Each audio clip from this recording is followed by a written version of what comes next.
Buongiorno, lei fa spesso questa strada? Tutti i giorni. Come la trova? Eh, Buona o no? no. Cos'è in particolare che non va? È il manto stradale. La strada è piena di buchi. Interverrebbe se dipendesse da lei. Su tutta la strada.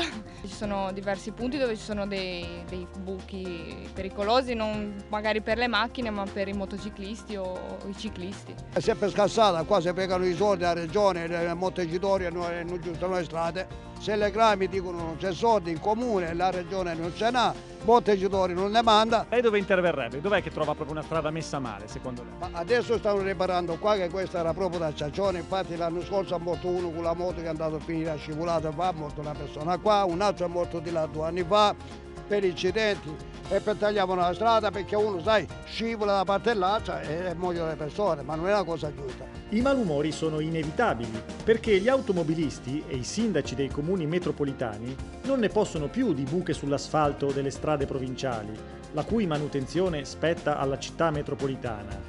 Ma l'ente che ha preso il posto della provincia ha le mani legate dalla reale mancanza di risorse economiche per assolvere il suo compito. Deve quindi intervenire, e lo fa, col contagocce, col criterio della priorità.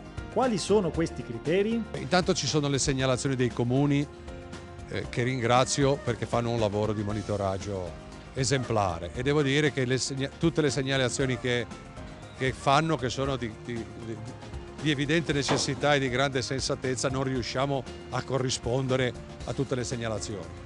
Poi c'è il lavoro che viene fatto dai nostri tecnici, dai geometri di zona e dagli operai che in accordo con le amministrazioni comunali stabiliscono quali sono le priorità rispetto agli interventi che vengono fatti. Quindi c'è un monitoraggio dei comuni, dei nostri tecnici e la scelta normalmente viene fatta di comune accordo rispetto a situazioni di pericolosità per l'utenza. Non si può fare più di questo? Evidentemente no, nel senso che i tecnici e gli operai della città metropolitana fanno davvero tutto quello che possono. Tenga conto che una volta, quando c'erano i soldi, i lavori si appaltavano anche fuori.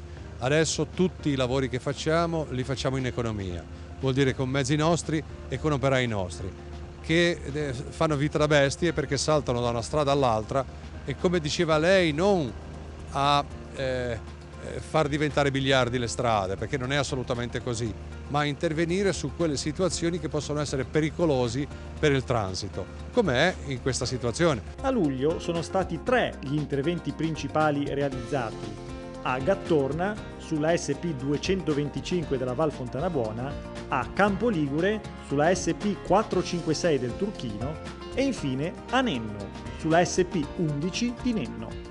Vediamo i 3 interventi in dettaglio, partendo da Gattorna, dove è stato asfaltato il tratto di strada che attraversa il centro abitato, su cui si affacciano molti negozi. È all'interno del centro abitato e quindi la priorità è stata determinata proprio dalla frequentazione, dal passaggio anche di mezzi pesanti che avrebbe ulteriormente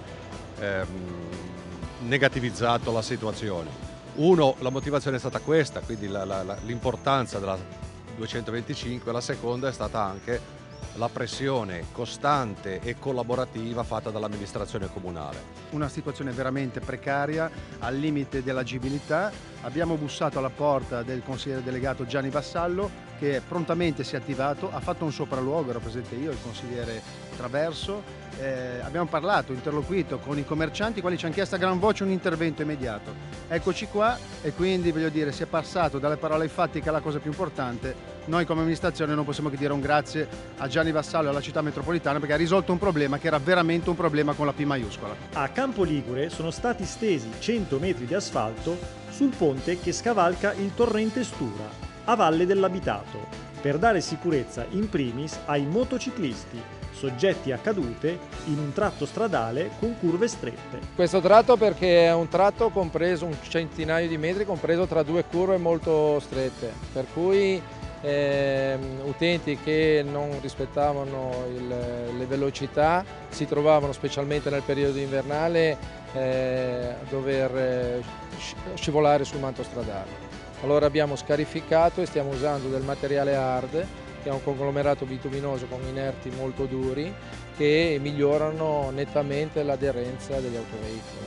Infine, a Nenno, i tratti asfaltati sono stati 2, di cui uno minimo, ma estremamente pericoloso perché in una curva in discesa.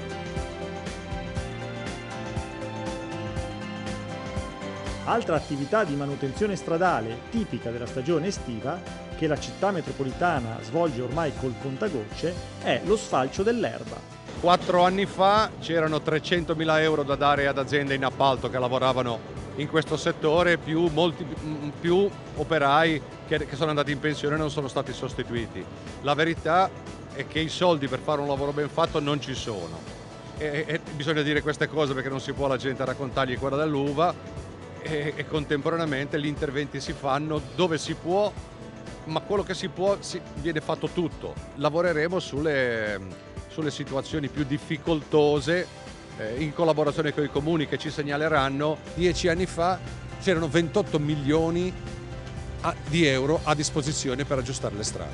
Quest'anno ce ne sono 3, compresa la neve, la quale neve porta via, anche per la pericolosità, pensi al ghiaccio dell'entroterra, porta via quasi la metà di quello che si fa.